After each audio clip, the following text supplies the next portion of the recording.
Vous êtes sur l'émission Tout est accompli, l'émission sur laquelle je vous avais déjà prêché et annoncé l'évangile éternel de Jésus-Christ, selon que j'ai reçu l'ordre du Père en vous déclarant que le temps de jugement est accompli. Apocalypse 14, versets 6 à 7 est accompli. Et nous voici dans l'heure de la vérité. Dans cette phase où nous sommes, où je parle encore à nouveau, ce n'est point pour vous annoncer un autre évangile, ni pour vous presser un autre message, mais c'est pour parler de la restauration de cet évangile, selon que le Père m'a donné, après le retrait de ces ivraies de prophétie de date, selon Matthieu 13, versets 24 à 30. Et nous voici dans l'heure de la vérité. En parlant de cet évangile, comme je ne cesse de vous le dire, cela parle du jour du Seigneur, c'est-à-dire son apparition du ciel dans toute la plénitude de la gloire du Père, dans sa troisième venue. C'est là la vérité qui est derrière cet évangile. Et comme les Écritures en témoignent, l'Apocalypse 1, le verset 7, « Voici il vient avec la nuée, et tout œil le verra, même ceux qui l'ont percé, et toutes les tribus de la terre se lamenteront à cause de lui. Oui, Amen. Je suis l'alpha et l'oméga, dit le Seigneur Dieu, celui qui est, qui était et qui vient, le Tout-Puissant. » Voilà la vérité.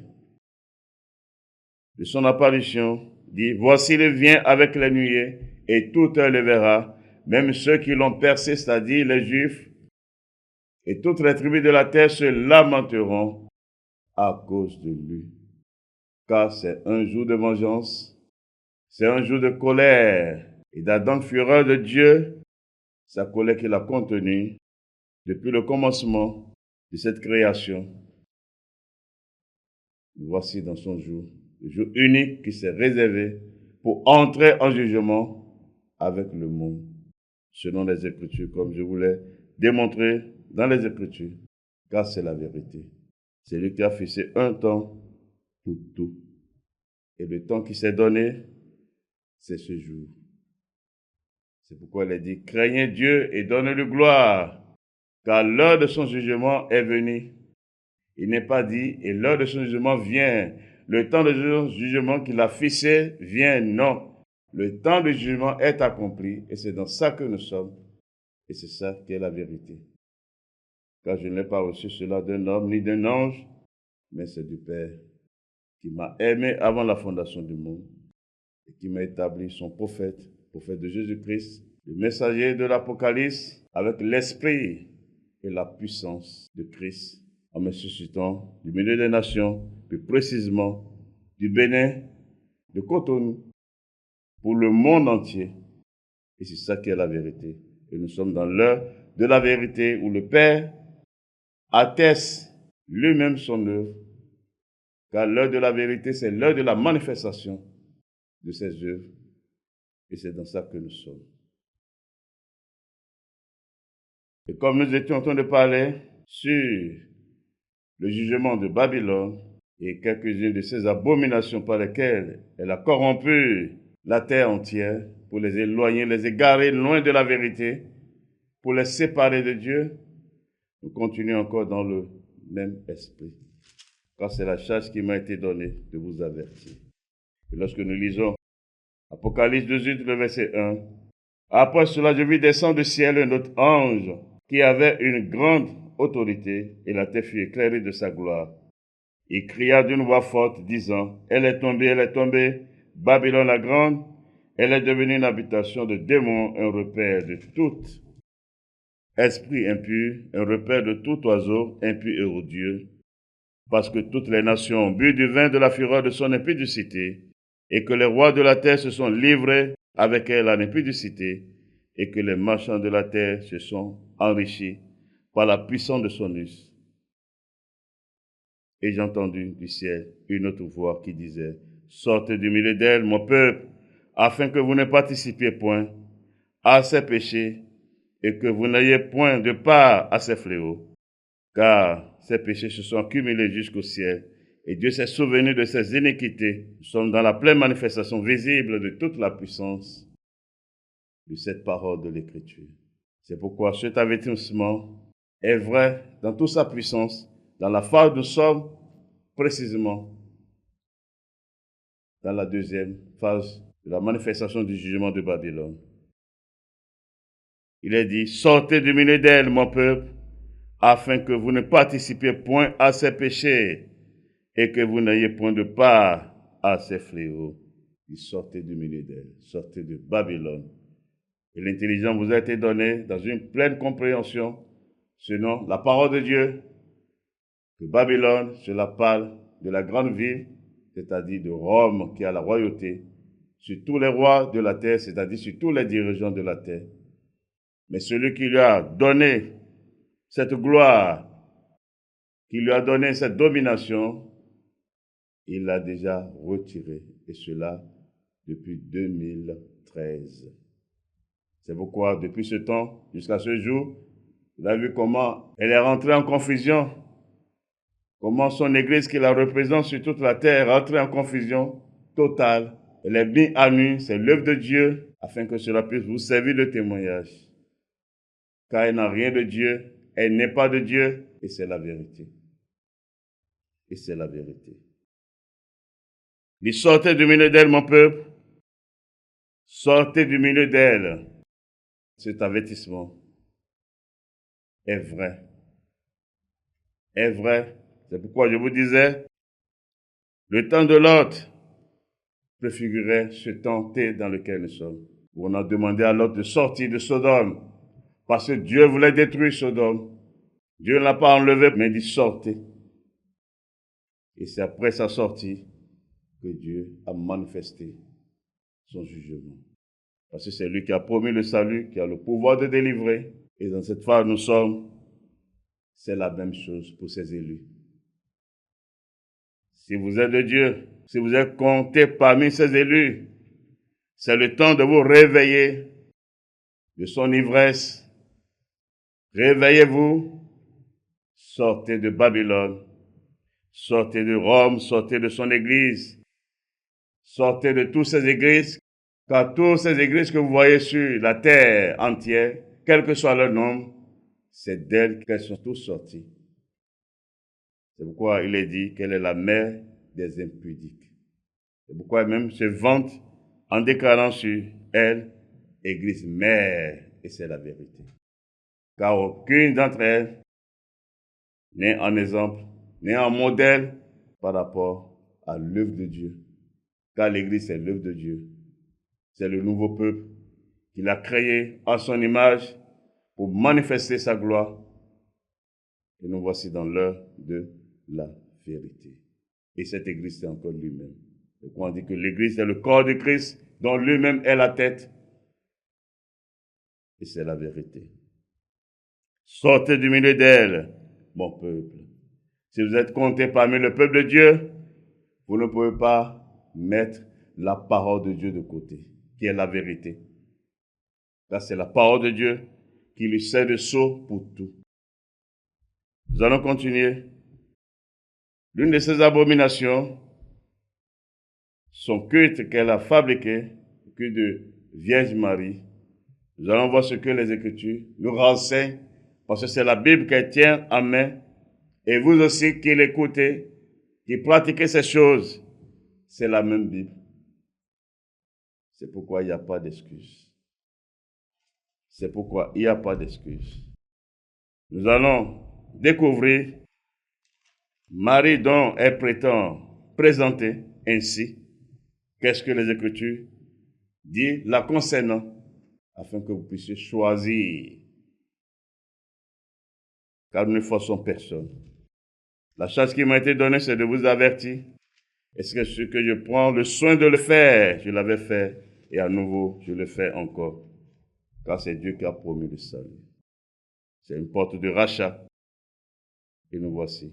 Nous allons lire dans Matthieu 1, à partir du verset 18. Voici de quelle manière arriva la naissance de Jésus-Christ. Marie, sa mère, ayant été fiancée à Joseph, se trouva enceinte par la vertu du Saint-Esprit, avant qu'ils eussent habité ensemble.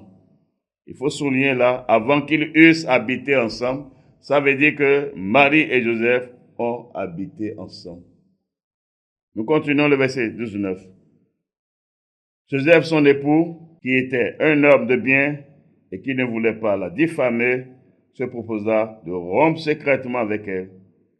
Comme il pensait, voici un ange du Seigneur lui apparut en songe et dit, Joseph, fils de David, ne crains pas de prendre avec toi Marie ta femme, car l'enfant qu'elle a conçu vient du Saint-Esprit. Donc le témoin a été rendu de prendre Marie, qui est quoi? Sa femme. Marie qui est sa femme. Elle a dit, la femme de Joseph. Nous poursuivons. Elle enfantera un fils, et tu lui donneras le nom de Jésus. C'est lui qui sauvera son peuple de ses péchés. Tout cela arriva afin que s'accomplisse ce que le Seigneur avait annoncé par le prophète. Voici la vieille sera enceinte, elle enfantera un fils, et on lui donnera le nom d'Emmanuel. Ce qui signifie Dieu avec nous. Joseph s'étant réveillé fit ce que l'ange du Seigneur lui avait ordonné, et il prit sa femme avec lui. Le verset 25 que vous allez souligner chez vous, avec crainte, si vous avez encore de l'amour de Dieu en vous, mais il ne la connut point jusqu'à ce qu'elle eût enfanté un fils auquel il donna le nom de Jésus. Voilà la vérité. C'est par la vertu du Saint-Esprit qu'elle s'est retrouvée enceinte.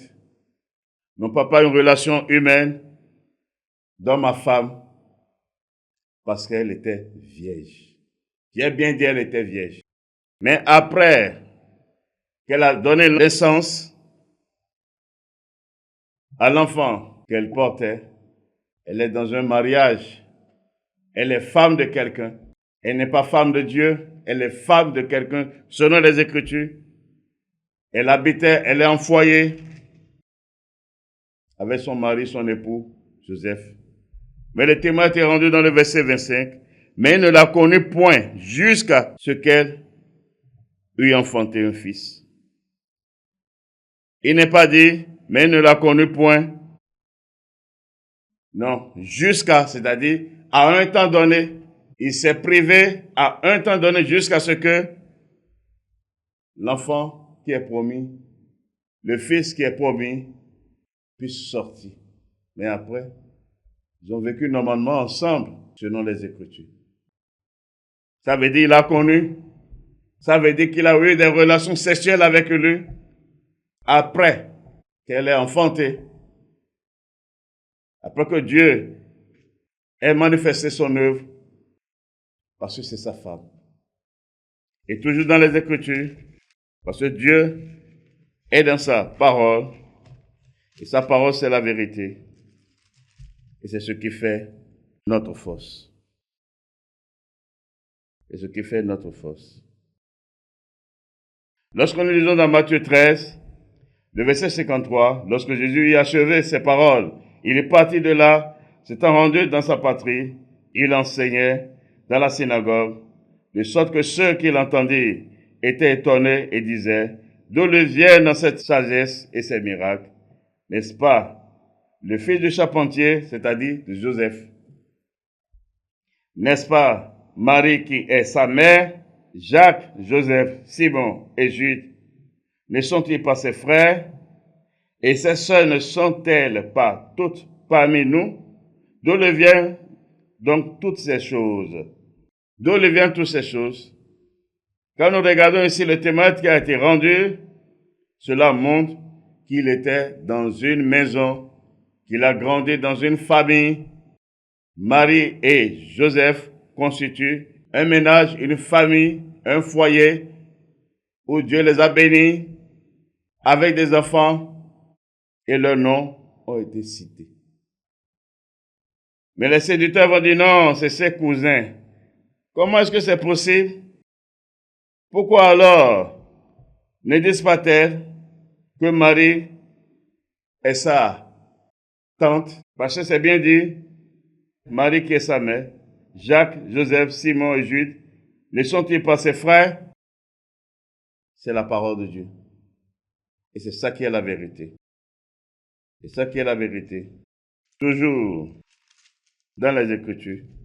Lorsque nous lisons dans Luc 8, le verset 19, La mère et les frères de Jésus vinrent le trouver, mais ne purent l'aborder à cause de la foule. C'est bien dit la mère et les frères de Jésus. Ça veut dire que Marie a eu des enfants, normalement, avec Joseph. Après l'œuvre de Dieu, elle est en foyer, elle est une femme mariée, elle a eu des enfants. Dieu a béni leur foyer. C'est écrit. La mère et les frères de Jésus. Donc, si nous disons que les frères dont il est ici question, c'est ses cousins, alors la mère aussi serait quoi alors? Sa tante. Hypocrite. Hypocrite. Craignez Dieu dans le lieu de gloire. Voilà ce qui est écrit, la vérité, la parole de Dieu. C'est ce qui est écrit. Et si nous évoluons toujours dans les Écritures, car Dieu est dans sa parole, et sa parole c'est la vérité, dans Acte 1, le verset 13, quand il fut arrivé, il montait dans la chambre haute où il se tenait d'ordinaire. C'était Pierre, Jean, Jacques, André, Philippe, Thomas, Barthélemy, Matthieu, Jacques, fils d'Aphée, Simon le Zélote et Jude, fils de Jacques. Le verset 14, tous d'un commun accord persévèrent dans la prière avec les femmes et Marie, mère de Jésus, et avec les frères de Jésus. Donc les groupes sont séparés. Ceux dont les noms sont cités ici, c'étaient les apôtres.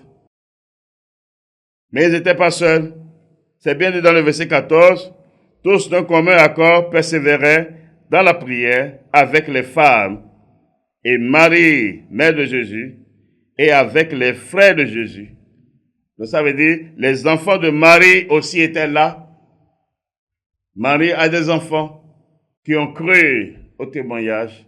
C'est pourquoi ils étaient tous là. Donc elle n'est pas demeurée vierge pour qu'après la naissance du Fils promis pour le salut de l'humanité, comme cela a été annoncé dès le commencement, la postérité de la femme, selon les Écritures, Marie a des enfants. Elle a eu des enfants après, parce qu'elle est en foyer, elle est mariée, elle a eu des rapports sexuels, c'est écrit. Il ne l'a pas connu jusqu'à ce qu'elle ait enfanté un fils. Ça veut dire qu'après, il l'a connu. Est-ce que ça veut dire? Il n'y a pas autre interprétation. Craignez Dieu. Dieu est dans sa parole. Et par-dessus tout encore, parce que nous rentrons dans le ministère des apôtres, dans Galates 1, le verset 18 à 19, 3 ans plus tard, je montai à Jérusalem pour faire la connaissance de Céphas. Et je demeurai 15 jours chez lui. Le verset 19, mais je ne vis aucun autre des apôtres, si ce n'est Jacques, le frère du Seigneur. Il parle du fils de Marie. Ce n'est pas les Jacques parmi les apôtres, non. Mais il parle, il a bien précisé, le frère du Seigneur, c'est écrit dans vos Bibles. Galates 1, le verset 19. Mais je ne vis aucun autre des apôtres, si ce n'est Jacques, le frère du Seigneur. Voilà la vérité. Voilà la vérité. Dont la Vierge Marie, dont Babylone parle, au travers de son Église, c'est elle-même qui a confectionné sa chose. C'est elle-même qui a construit sa chose. Cette Marie dont elle parle n'a rien à voir avec la Bible qu'elle porte en main. C'est son propre œuvre à elle-même, à Babylone, qui n'a rien à voir avec Dieu, qui n'a rien à voir avec la parole de Dieu. Vous adorez ce que vous ne connaissez pas. Voilà la vérité. La preuve, dans son abomination, où à tort et à travers elle utilise les Écritures, en parlant de ces prières qu'elle a fabriquées, sans intelligence, notre Père qui es aux cieux, que ton nom soit sanctifié, que ton règne vienne. On s'arrête là. Là, il tutoie qui? Dieu. Si nous acceptons que c'est Dieu, à Dieu qu'elle adressait. Mais quand elle vient dans son abomination qu'elle a créée, elle va dire quoi? Je vous salue Marie, pleine de grâce. Le Seigneur est avec vous. Elle va vous voyer, sa déesse là.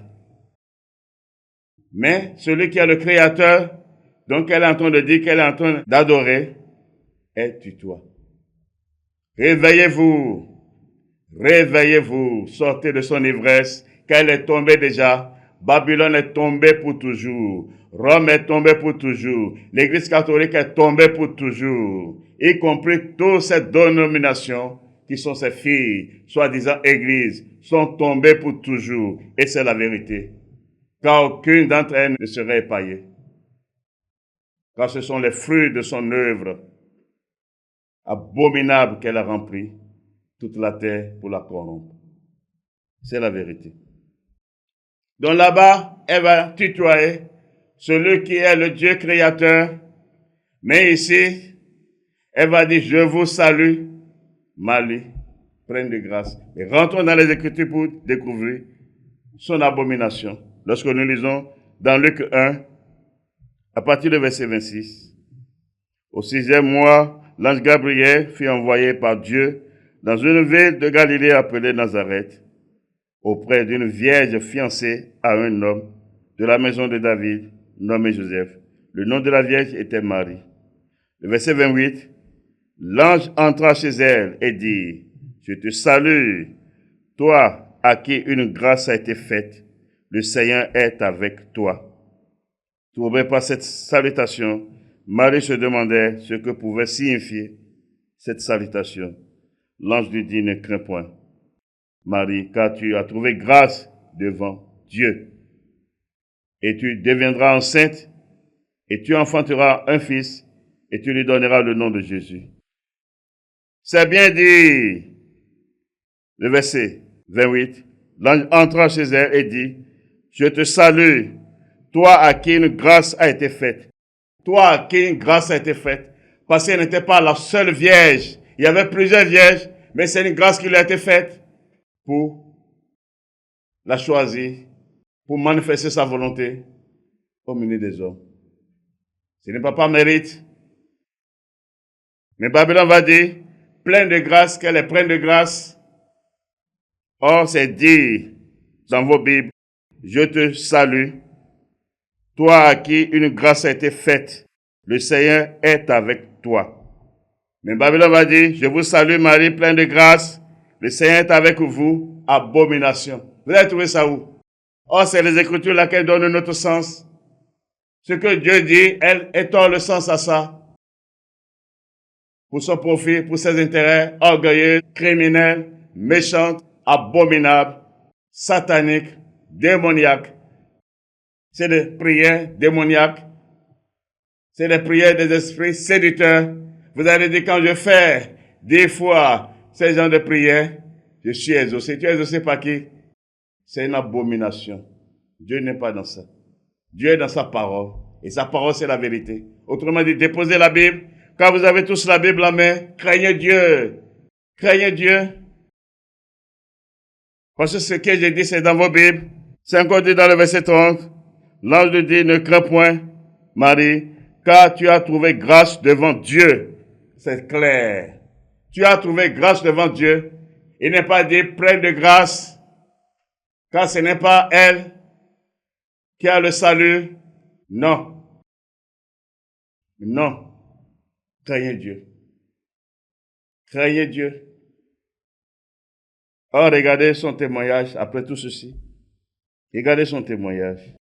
Dans Luc 1, le verset 46, et Marie dit, mon âme exalte le Seigneur, et mon esprit se réjouit en Dieu, mon Sauveur. En Dieu, mon Sauveur. Ça, c'est la véritable Marie de la Bible, de Dieu, ça. Ce n'est pas ce que Babylone vous a fait connaître. Ça n'a rien à voir avec cette Marie. C'est une abomination. Sortez de là. Sortez de ces abominations. Nous sommes dans la dernière phase. Nous sommes dans la dernière phase et il n'y a point d'excuse. C'est pourquoi c'est moi-même qui suis venu parler encore ouvertement. car c'est Dieu qui a le pouvoir de sauver. Et c'est la charge qu'il m'a donnée de vous avertir. Et celui qui est de Dieu, écoute la parole de Dieu, car c'est la parole de Dieu qui est la vérité, et c'est ça qui vous juge. C'est ça qui vous juge, et c'est la vérité. Voilà ce qui est écrit dans vos Bibles. Or, les Écritures vont dire quoi? Les témoins des Écritures disent quoi? Lorsque nous lisons dans Jean 1, le verset 16 à 17, et nous avons tous reçu de sa plénitude et grâce pour grâce. C'est-à-dire de sa divinité, en parlant du Fils de l'homme, Jésus-Christ. Il dit, nous avons reçu tous de sa plénitude et grâce pour grâce, car la loi a été donnée par Moïse. La grâce et la vérité sont venues par Jésus-Christ. C'est Jésus-Christ qui est plein de grâce, car c'est en lui seul que Dieu a mis toutes les bénédictions spirituelles pour ceux qui aiment Dieu selon les Écritures. Car Dieu est dans sa parole. Dieu est dans sa parole. Craignez Dieu. Craignez Dieu, donne-lui gloire. Lorsque nous lisons dans Éphésiens 1, le verset 3, béni soit Dieu le Père de notre Seigneur Jésus-Christ, qui nous a bénis de toutes sortes de bénédictions spirituelles dans les lieux célestes en Christ. Toutes sortes de bénédictions spirituelles dans les lieux célestes en qui? En Christ. Ce n'est pas en Marie. Marie a besoin de ces bénédictions en Christ. C'est pourquoi elle-même attend la résurrection au même titre que les saints de Dieu. La première résurrection, lorsque le Fils de l'homme apparaîtra du ciel. Voilà la vérité. C'est une abomination. Elle est pleine de grâce. Et le comble naît de Dieu. Vous avez vu ça où? Abomination. Et vous tenez la Bible en main et vous dites que c'est Dieu. Vous dites que c'est Dieu. Or, c'est écrit dans vos Bibles, dans 1 Timothée 2, le verset 5, car il y a un seul Dieu et aussi un seul médiateur entre Dieu et les hommes, Jésus-Christ homme. Elle va dire non, il y a trois dieux, la Trinité. On en a déjà parlé dans les émissions passées. Or, il y a un seul Dieu. Mais on ne s'arrête pas là. Et aussi un seul médiateur entre Dieu et les hommes, Jésus-Christ homme. Pourquoi alors il s'est fait agneau? Si on doit passer par Marie, ou si on doit passer par ces démons qu'elle a classés, pour dire c'est les saints, on peut passer par eux pour prier. Alors, qu'est-ce que le Christ est venu faire en tant qu'agneau? Que c'est son sacrifice de réconciliation de l'homme avec Dieu. Il est écrit, tous ont péché et sont privés de la gloire de Dieu, ils sont séparés de Dieu, mais c'est par le sang de l'agneau qu'ils ont été rapprochés de Dieu, réconciliés à Dieu.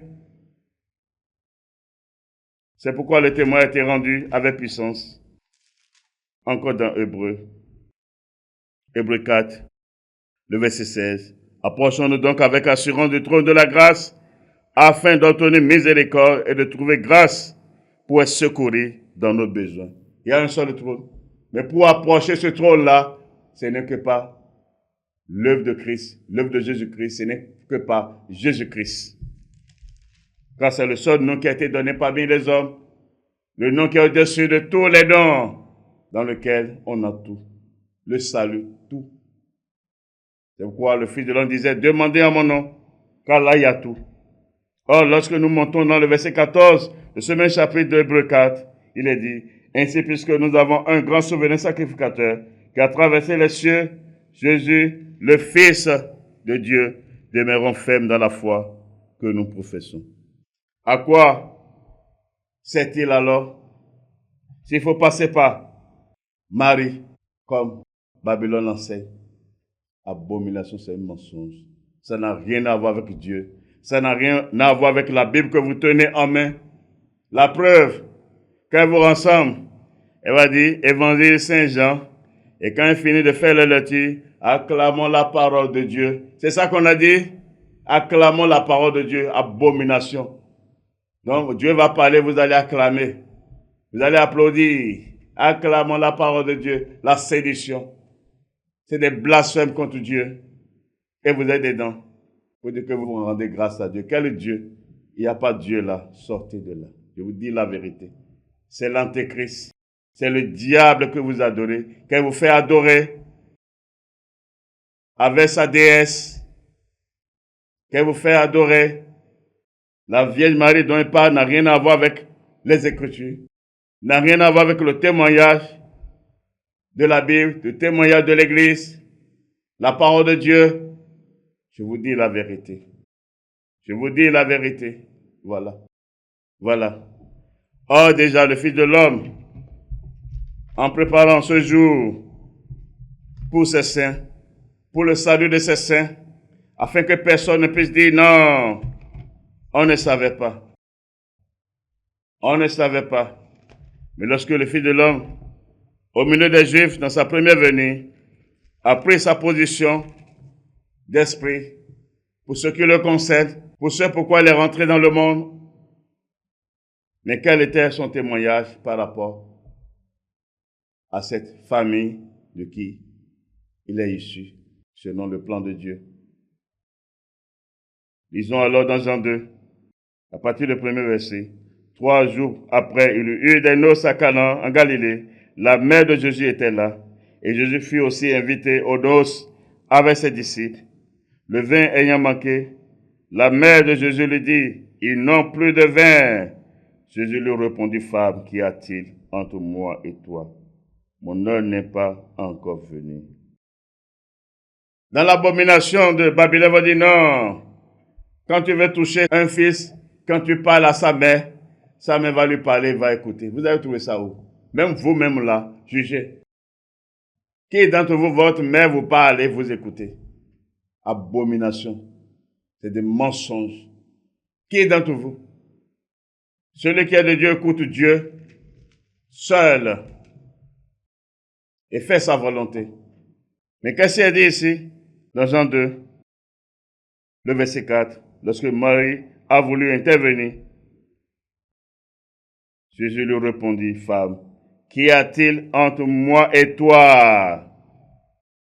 Qu'y a-t-il entre moi et toi? » Ça veut dire qu'il ne le connaît point selon la chair. Il est rentré dans sa dimension, selon le plan de Dieu. Mon heure n'est pas encore venu. Pas d'instruction à recevoir de toi. Qu'est-ce qui me lie avec toi? Qu'est-ce qui me lie avec toi? Or, toujours dans les Écritures. Toujours dans les Écritures. Car la parole de Dieu, c'est la vérité. Toujours dans les Écritures. Lorsque nous lisons dans Luc 8, le verset 19 à 20, la mère et les frères de Jésus vinrent le trouver, mais ils ne purent l'aborder à cause de la foule. Le verset 20, on lui dit, ta mère et tes frères sont dehors, et ils désirent te voir.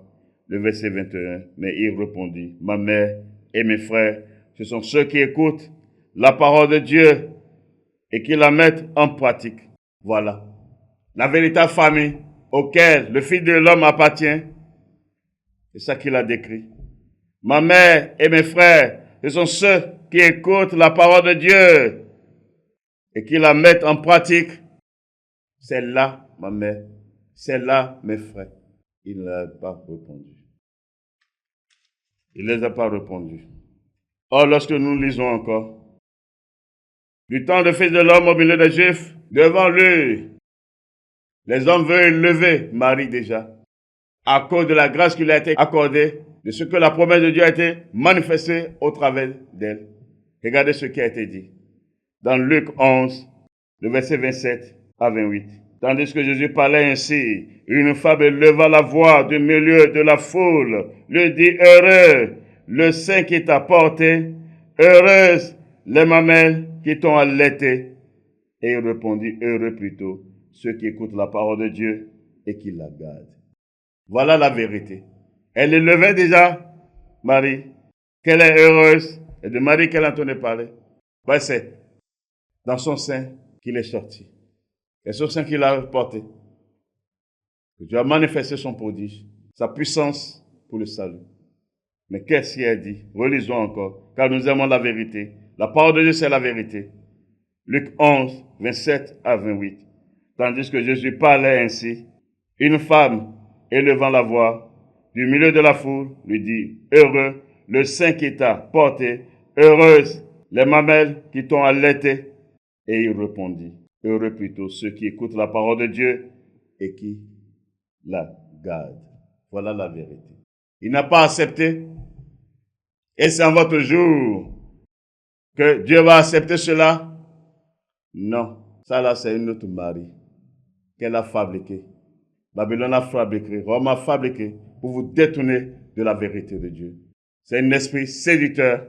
Vous avez dit, ah, quand j'ai pris Marie, j'ai la solution. C'est vrai. Mais cela ne vient pas de Dieu. C'est l'esprit de la séduction. C'est des faux signes pour votre égarement, pour votre perte, pour votre ruine éternelle. Car c'est l'œuvre de sa méchanceté contre l'humanité. Car elle a été méchante en vous éloignant de Dieu. La preuve, quand on parle de la parole, vous restez indifférent. Si c'est que je suis arrivé pour dire non, j'étais mort, j'ai vu Jésus, je suis revenu, là vous allez ouvrir les oreilles pour écouter. Hypocrite. C'est écrit dans vos Bibles, dans Luc 16. L'histoire du pauvre Lazare et le riche. Lorsque le riche demanda qu'on envoie quelqu'un des morts vers ses frères, la réponse a été donnée. En leur disant qu'ils ont Moïse et Élie, ils ont la parole de Dieu.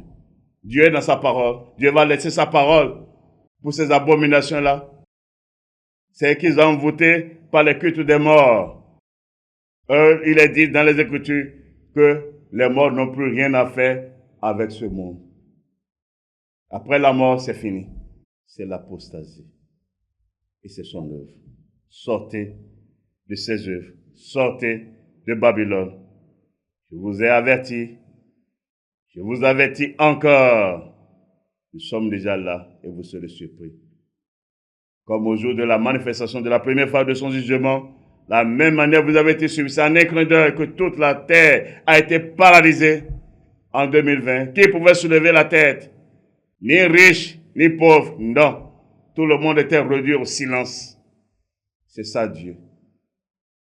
Ni l'argent, ni or ne pouvaient parler. Ni autorité, ni aucun pouvoir ne pouvait parler. Tout est silence. Ce qui vient maintenant là, c'est plus que ça.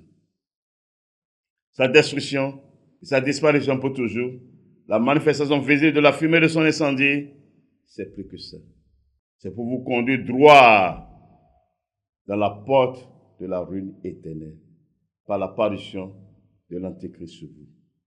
C'est pourquoi le Père m'a dépêché dans cette phase, pour que, s'il y a encore l'amour de Dieu en vous, vous puissiez vous réveiller et sortir de là.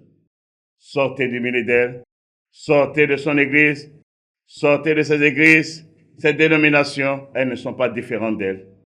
C'est son esprit qui agit là. Et je vous dis la vérité, comme je l'ai déjà démontré avec les Écritures, car Dieu est dans sa parole. Donc, c'est écrit. Il n'a pas accepté et c'est maintenant qu'il va accepter, que Dieu va accepter cette abomination. Craignez Dieu. Craignez Dieu. Dieu est dans sa parole. Et sa parole, c'est la vérité. Et nous sommes dans l'heure de la vérité. Nous sommes dans l'heure de la vérité. Nous sommes dans l'heure de la vérité. Babylone vous a menti. Babylone vous a trompé. Elle n'est pas de Dieu. Elle n'est pas de Dieu. Et ce n'est pas l'église de Dieu. Non. C'est l'église de Satan. C'est l'église de Satan. Elle n'a rien de Dieu. Voilà la vérité. Voilà la vérité. Voilà ce qui est écrit. Dans le comble de son abomination encore, elle va dire Marie est montée au ciel. Vous avez trouvé ça où? Marie est montée au ciel. Quelle Marie est montée au ciel? Rentrons dans les Écritures. Apocalypse 12, le verset 1. Car c'est ce qu'elle utilise pour justifier son abomination de l'Assomption. Ça n'a rien de Dieu. Elle a imposé ça au monde entier. Elle a soumis cela au monde entier. jusqu'à ce qu'on férit cela pour faire participer le monde entier à ces abominations. C'est ces ruses, sa méchanceté. Lisons l'Apocalypse 12, le verset 1. Un grand signe parut dans le ciel, une femme enveloppée du soleil, la lune sous ses pieds et une couronne de 12 étoiles sur sa tête. Elle va dire que la femme là dont il est question ici parle de Marie. C'est un mensonge. C'est un mensonge. La femme dont il s'agit ici, ça parle d'Israël, la nation là. Déjà dans les prophètes, lorsque Dieu désignait la nation, elle le présente comme une femme, une épouse. Donc la femme là parle d'Israël.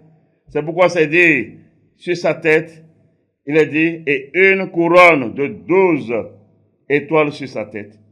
Et une couronne de 12 étoiles sur sa tête. Ça veut dire quoi? Les 12 étoiles, c'est-à-dire les 12 tribus des fils d'Israël, par laquelle elle est constituée, par laquelle elle est identifiée. Donc les 12 étoiles parlent des 12 tribus des fils d'Israël. Et pourquoi on dit? C'est la couronne qui est sur sa tête.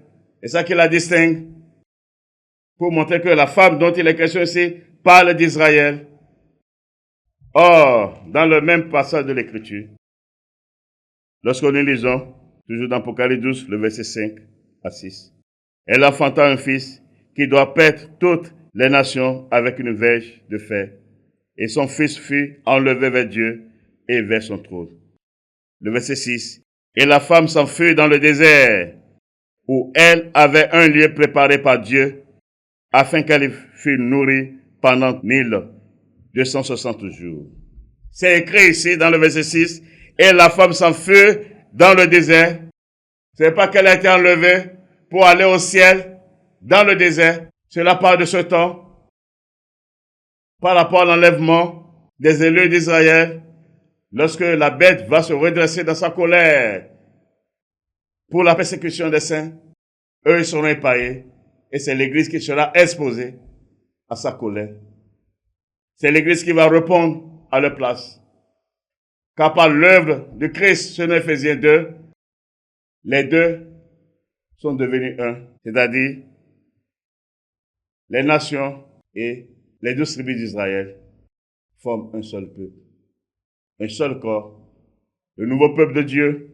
C'est pourquoi, en parlant de cette révélation ici, on a présenté aussi la lune qui était sous ses pieds, qui parle de l'église des saints et à la fusion. Comme au jour de Jacob, les deux femmes qu'il avait, Dieu a manifesté une seule maison. Que celui qui peut comprendre comprenne cela. Donc c'est bien dit dans le verset 6, et la femme s'enfuit dans le désert, où elle avait un lieu préparé par Dieu, afin qu'elle eût fait nourrir pendant 1260 jours. C'est-à-dire 42 mois qui a été donné à l'Antéchrist d'agir sur la terre. Ils seront enlevés, les élus bien sûr, par tout Israël. Ceux qui ont reçu la grâce de Dieu, le sceau de Dieu, ils seront enlevés. C'est eux qui ne vont pas connaître la grande tribulation. Voilà la vérité.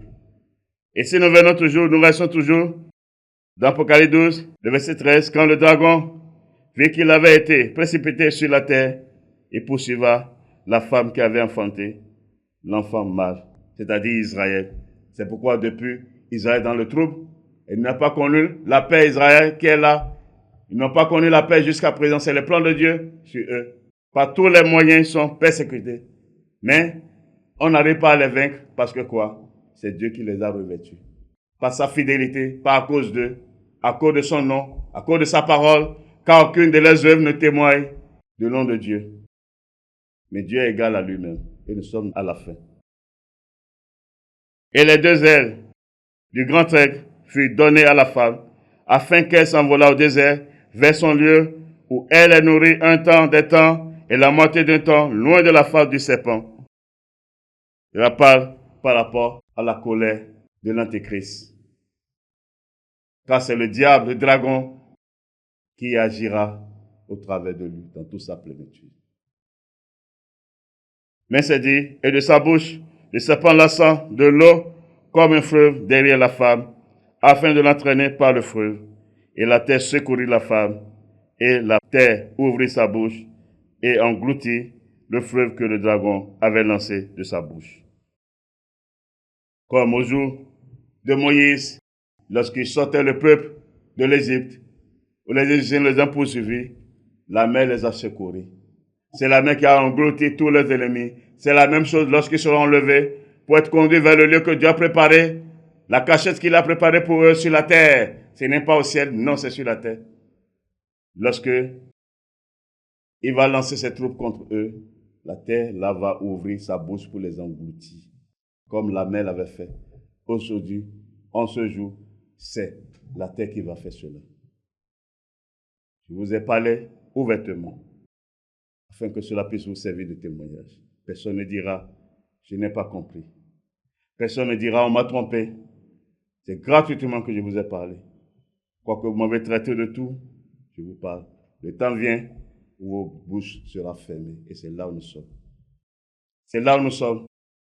Et vous verrez de vos yeux. Vous verrez de vos yeux ce que vous ne voulez pas voir. Vous allez voir cela, car c'est l'œuvre de Dieu. Or, lorsque nous lisons le verset 17, et le dragon fut irrité contre la femme, et il s'en alla faire la guerre au reste de sa postérité, à ceux qui gardent les commandements de Dieu et qui ont le témoignage de Jésus. C'est là la grande tribulation. Au reste de sa postérité, cela parle de quoi? Ça parle de l'Église, parce que les deux sont devenus un, comme je voulais parler en bref. Donc ici, il parle d'Israël. Je vous ai parlé en vérité. Donc l'Assomption, c'est une abomination, c'est un blasphème contre Dieu. Sortez de là. Sortez de là. Et dans sa méchanceté, qu'elle a corrompu toute la terre, en imposant cela à la terre, par ses calendriers, il a soumis cela à la terre, jusqu'à ce que on férit cela, pour faire participer le monde entier à son abomination. Sortez de là. Sortez de là, cela n'a rien à voir avec Dieu. Cela n'a rien à voir avec la Bible que vous avez. Si vous ne croyez pas en Dieu, pourquoi vous tenez la Bible en main? Maintenant, si vous dites que vous ne croyez pas, au moins croyez à ce qui est écrit dans vos mains. Car c'est ce qui est dans vos mains, vos Bibles que je lis. Je n'ai pas une autre Bible. Je suis venu acheter chez vous avec de l'argent. Et c'est vous que je l'ai acheté pour vous parler de ce qui est dedans, qui est la vérité. Selon que le Père m'a donné. Craignez Dieu, sortez de là. Sortez de milieu d'elle, sinon vous serez détruits. Voilà, c'est une abomination. Marie est montée au ciel. Vous avez trouvé ça où? C'est une abomination. Cela n'a rien à voir avec Dieu. Cela n'a rien de Dieu. Sortez de là. Sortez du milieu d'elle, sinon vous serez détruits. Or, une de ces abominations encore, dans son égarement, dans ses ruses, où elle prône les 10 commandements, tout comme si on doit respecter cela encore. Or, personne ne peut respecter cela. Je vous l'ai expliqué déjà dans les émissions passées. Mais que dit les 10 commandements qu'elle prône elle-même? Si on la prend dedans, dans Exode 20, le verset 3, il a dit, tu n'auras pas d'autre Dieu devant ma face. Tu ne te feras point d'image taillée, ni de représentation quelconque des choses qui sont en haut dans les cieux, qui sont en bas sur la terre, et qui sont dans les eaux plus bas que la terre. Tu ne te prosterneras point devant elles, tu ne les serviras point, car moi, l'Éternel ton Dieu, je suis un Dieu jaloux, qui punit l'iniquité des pères sur les enfants jusqu'à la 3e et la 4e génération de ceux qui me haïssent. Voilà la vérité. Mais elle va faire des images taillées pour dire ceci-là, c'est Marie, son mari qu'elle a fabriqué. Ceci-là, c'est Jésus, son Jésus qu'elle a fabriqué. Ceci-là, c'est tel saint. Des idoles, et vous procédez là. Vous mettez des encens, ce que la Bible a refusé pour l'air de la nouvelle alliance, selon les Écritures, dans Isaïe 66, le premier verset. Voilà ce qui est écrit. Mais elle tient la Bible en main, elle prône cela, et vous la suivez. Or, toujours dans les Écritures, lorsque nous lisons dans Actes 17, le verset 29, ainsi donc étant la race de Dieu, nous ne devons pas croire que la divinité soit semblable à de l'or, à de l'argent ou à de la pierre, sculptée par là et l'industrie de l'homme. Voilà la vérité. Or, aujourd'hui, c'est les statues, c'est les idoles qu'elle crée. Vous dites ceci c'est Jésus, ceci c'est Marie, et elle vend ça encore. Comment est-ce que vous allez vendre encore votre Dieu? Commercialiser votre Dieu?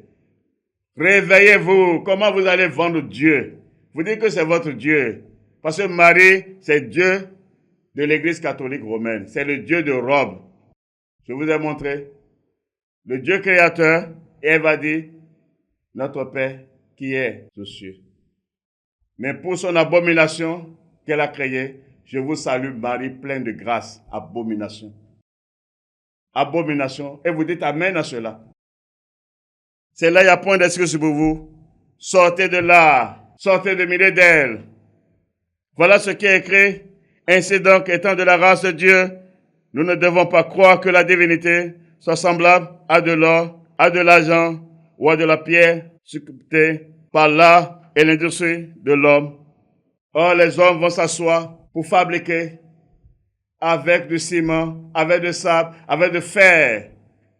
Pour dire ça là, c'est Jésus. Pour dire ça là, c'est Marie. Vous avez trouvé ça où? C'est une abomination. Voilà les abominations dont elle a rempli la terre. Jusqu'à ce qu'on rentre dans certaines villes, des nations qui appartiennent à Dieu, on voit ces statues au cœur des carrefours. Et c'est ça, on dit que c'est pour Dieu. Parce qu'elle a corrompu toute la terre. Elle a enivré la terre de son impudicité, du vin de son impudicité, pour l'égarement. Réveillez-vous, car elle est tombée déjà. Babylone est tombée déjà. Et nous sommes dans l'heure de la manifestation visible et spectaculaire de sa disparition pour toujours.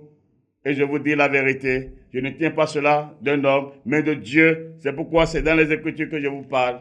C'est dans la parole que je vous parle. Et c'est cette parole qui est votre juge. C'est pourquoi je vous disais, réfléchissez, posez-vous la question pourquoi la Bible est tant multipliée sur toute la terre. Pourquoi la Bible est tant traduite dans toutes les langues sur toute la terre. Pourquoi la Bible est partout dans vos maisons. C'est là votre juge, car c'est la parole qui vous juge. La parole, c'est Dieu lui-même. Et nous sommes dans le temps de la manifestation de la parole. Car c'est là l'œuvre de Dieu. Car c'est là le zèle de Dieu. Et personne ne dira non, on m'a trompé. Je n'ai pas compris. On m'a séduit. Non. Vous allez dire ça devant qui? Vous allez dire ça devant qui? Craignez Dieu. Sortez de là. Sortez de là. Apocalypse 18, le verset 4 à 5. Et j'ai entendu du ciel une autre voix qui disait, sortez des milieux d'elle, mon peuple, afin que vous ne participiez point à ces péchés, et que vous n'ayez point de part à ces fléaux. Car ces péchés se sont accumulés jusqu'au ciel, et Dieu s'est souvenu de ses iniquités. Voilà la vérité. L'avertissement de l'heure. Voilà la vérité. Sortez de Rome. Sortez de son église. L'Église catholique romaine. Sortez de toutes ces dénominations, car c'est toujours elle, ses filles, toutes ces dénominations soi-disant réveillent. Vous réveillez qui? Vous réveillez qui? Vous êtes réveillé comment? Si vous êtes réveillé, vous devez dire ce que est dans la Bible, pratiquer ce qui est la Bible. Vous êtes dans les œuvres de la loi, comme votre mère vous a enseigné, car Christ est la fin de la loi. Vous parlez des dîmes, des offrandes, de la construction du temple, et vous dites que vous êtes réveillé. Vous êtes réveillé comment? Réveillez-vous, sortez de ces abominations. C'est l'apostasie, c'est l'œuvre de l'Antéchrist. Elle vous a fabriqué pour l'Antéchrist, car aucune de vos œuvres ne témoigne Christ, ne témoigne Dieu de la vérité. Car Dieu de la vérité, c'est le Dieu de la Bible. Quand la Bible parle de Dieu, de ses œuvres, la Bible ne parle pas d'un peuple, ni des coutumes d'un peuple. La Bible parle de Dieu et de ses œuvres. Et c'est ça qui est la vérité. Sortez du milieu d'elle. Sortez de Rome. Sortez de Rome. Sortez de son église. Sortez de toutes ces églises, sinon vous allez périr. Que celui qui a d'oreilles pour écouter, écoute. Que celui à qui il a été donné de comprendre, comprenne cela. Sortez du milieu d'elle. Sortez du milieu d'elle. Sortez de Babylone. Sortez du milieu de ses filles. Sinon vous allez périr. Que celui qui a d'oreilles pour écouter, écoute. Que celui à qui il a été donné de comprendre, comprenne cela. Je suis innocent de votre sang. Nous sommes venus à la fin de l'émission.